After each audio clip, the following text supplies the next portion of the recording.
What's up, guys? Mower Medic 1. I apologize about my voice. I've been kind of congested the last couple of days, so if I don't sound right, it's because I'm kind of kind of sick a little bit. I don't have the Rona or nothing like that, thank God. But yeah, just real congested in my chest, and I lost my voice yesterday. But anyway, guys, enough rambling. I want to talk about something important and that will help you out in the future if you're working on small engines or equipment in general. Talk a little bit today about parasitic loading and how it affects your lawnmower or your equipment. Right here is a Cushman, and basically what it is a three-wheeled baseball dragging machine. And I'll give you a little backstory on this. We've had this machine for probably close to 10 years or so, and in that time I've had to put 3 starters on this particular engine because the operators don't understand what parasitic loading is.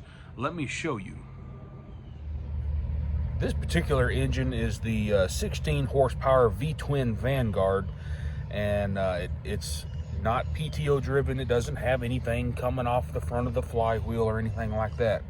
However, it does have this massive hydraulic pump that drives the machine, and it lifts the 3-point hitch up and down.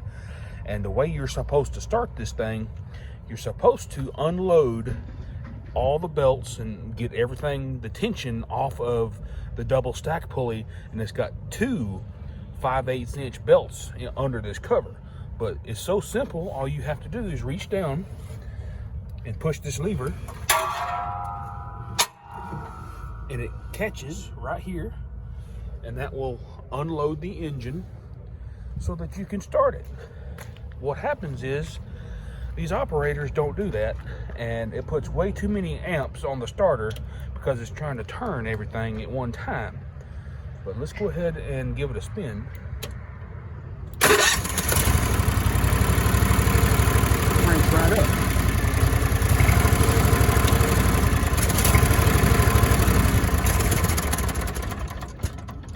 Let's try it again. Well, you know what I'm gonna do? I'm gonna pull the plug wires off of it so that we can hear the engine spin over. Since I've disabled the ignition system, let's try it again.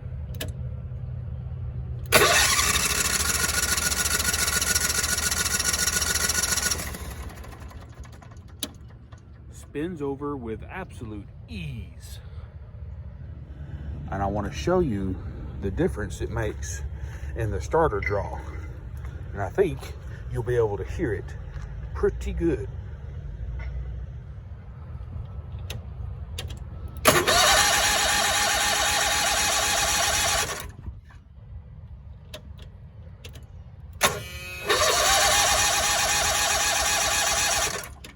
It put such a strain on the starting system that I actually heard the starter groan trying to crank over.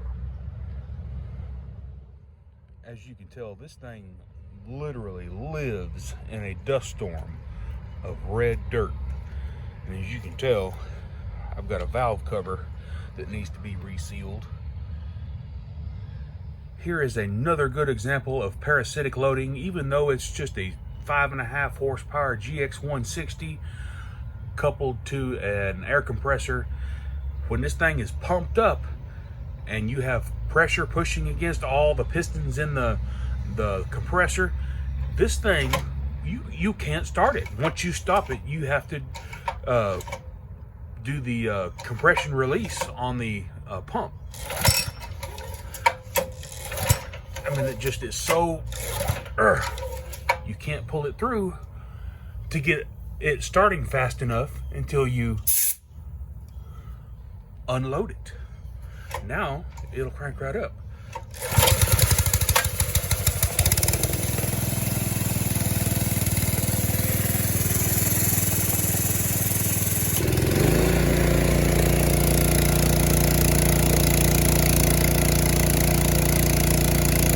Have too much load on your starting system, you're going to start burning out windings in your starter. You're going to overheat your cables. You're going to drain your battery down. You could overheat the battery. it's just all kinds of things that's not good. And so here's a couple more items like on a riding mower that will cause a humongous parasitic load. Let's just say, for instance, on a zero-turn mower and you have an electric clutch, a lot of times the bearing will go out. This bearing and the front bearing can seize and cause parasitic loading. It can cause, you know, lots of drag on the starting system, and running aftermarket belts can also create issues with the belts being too tight. A lot of times, if you have too much side load on the engine bearing surface, the internal, you know, your ball bearing, or sometimes your engine may just have a DU bearing for a main bearing where the crank comes down through the sump. If you have too much side load, that will also cause way too much you know, parasitic load. Running the wrong weight oil in the wintertime could cause enough parasitic load to where the engine won't spin over and start for you. But here in Texas, we really don't have that much problems. Here it is, the end of January, and it's going to be 65 degrees today. 30 weight, 10W30. Even some of the newer Briggs Vanguards, they even recommend a 20W50. But if you ran 2050 in sub-zero temperatures where some of you guys live, it ain't gonna spin over. It's gonna be way too thick. Now, I should mention this as well. Some single cylinders and twin cylinder engines have compression releases on the camshaft, and if the valves aren't adjusted right, your engine you'll have a lot of parasitic load because the dadgum thing has too much compression. It'll and your starter will go and stop. I think I did a video on this a couple days ago about how compression releases work. I'll link that video in the description here. I advise that you go watch that. It'll help you out if you have an engine that's doing that.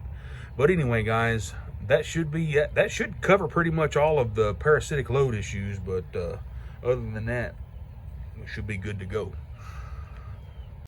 Alrighty, guys, I am the Mower Medic One, and if this helped you out, please give me a thumbs up and hit that like button and subscribe to my channel. That'll help me tremendously.